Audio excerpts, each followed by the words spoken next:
before. I mean, Maimonides is a contemporary of Ibn Rushd Averroes. They both have similar works. Averroes is even more rational than, rationalist than Maimonides. Maimonides is like Al-Farabi.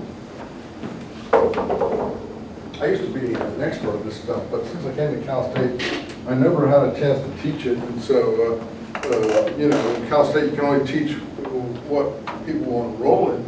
So I never had a chance to really teach it. So I lost my control of a lot of this kind of material.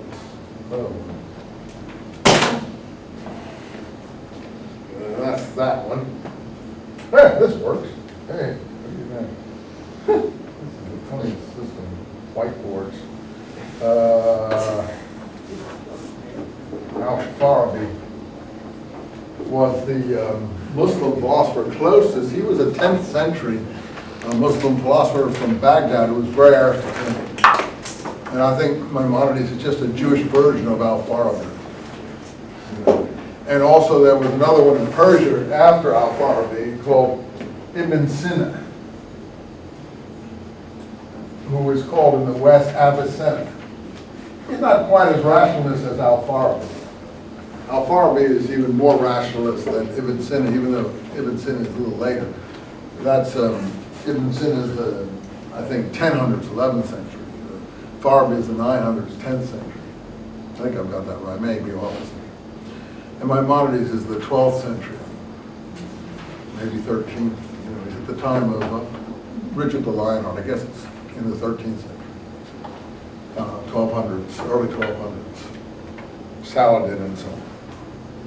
So Spinoza sure is reading all those people for sure, and he's familiar with all those people, but he's obviously going further. He's got a work on the Tractatus Religio, something or other.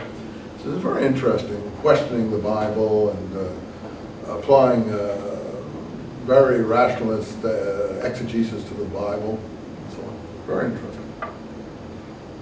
Anyway, what happened to Mendelssohn, who, like Solomon Maimon that we just read, had really become very conversant in all these things, and was then, because he published himself, recognized as part of this group of Enlightenment people. He had kept company with a lot of enlightened people, including ministers and others, and this Caspar Lavatar, who we have this letter to in my work here, which you don't have in yours, which is the weakness of using new publications, of putting new wine in old wineskins, or old wine in new wineskins, I don't know which. So we don't have the harmony and consistency of documents. Anyway, he wrote a letter to this Lavater fellow, and it's really interesting. Lavater said, well, if you think the things you think, why don't you convert to Christianity? Why are you, and Mendelssohn was outraged because he felt that this person had abused his personal confidence. A second thing, he never wanted to be excommunicated like Spinoza had been. That was something he always had before his eyes. And in Mendelssohn, all these things, the secular and religious approach, were in a fine harmony, a fine balance. One did not go out of balance with the other. So by the time of his children and grandchildren, as I told you, they all converted to Christianity. So he said, what's wrong with that? They should have. No, because Mendelssohn had too much respect for his heritage and his past to do that. And he didn't think that just to take the easy way out and disappear into another society was the honorable way to go. It's a matter of honor, dignity. I mean, your people has struggled to survive and to resist and to be a unique cultural heritage for 1,000, 2,000 years. What, you just chuck it away in one moment? You don't have any respect for your heritage, for your past, the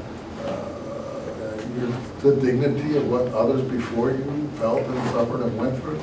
These are the things I think that really matter. These things I come on children. You unfortunately have an obligation, whether you like it or you don't like it. You can't just, abandon things. You can try to make them better, but you can't just cop out.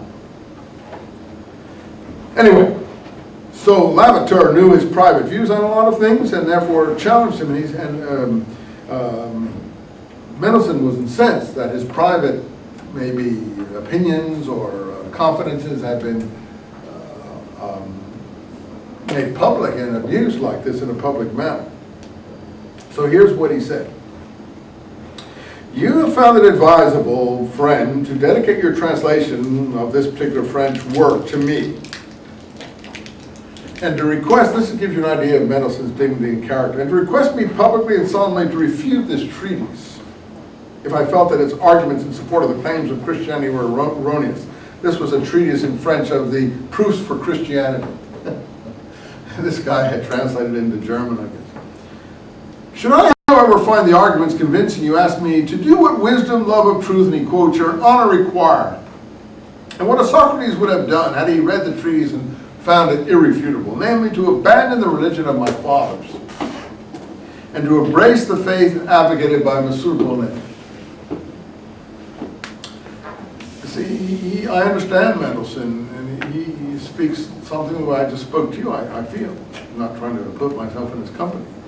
For even if I were ever tempted to stoop so low, I mean, now you see, people who are of Christian background will say, well, what's your problem? Well, it's a matter of abandoning your heritage. Even if you were ever tempted to stoop so low as to place expediency above my sense of truth, even if that were the case, and that's what his descendants obviously did, and probity, my course of action would in this particular case obviously be dictated by all three elements. I am convinced your motives in asking me to do this are pure and reflect nothing but your loving concern for your fellow man. Indeed, I should not be worthy of anyone's respect if I did not gratefully reciprocate the affection and friendship for me that are evident in your dedication and your inscription. Apparently, the fellow dedicated this to you. Yet I must confess your action has shocked me deeply. I should have expected anything but a public challenge from a Lavater, someone like you. You have challenged me publicly. Since you recall the confidential conversation, see, it's all in here. Do you mind me reading this? This is all pretty interesting. I have with you and your friends, I'll try to edit it as I go if I see stuff that can go out. In my home, you cannot have forgotten how I often attempt to shift the discussion from religious issues to more neutral, conventional topics, and how strongly you and your friends had to prod me before I would venture to express my views on these matters, that is, on Jesus or Christianity or whatever, which touch upon man's deepest convictions. Unless memory betrays me, I was assured on these occasions that our conversations would be kept confidential. I would, of course, rather be mistaken in my recollection than accuse you of a breach of faith. Well, he obviously is accusing him of that. Nevertheless, you could easily have foreseen our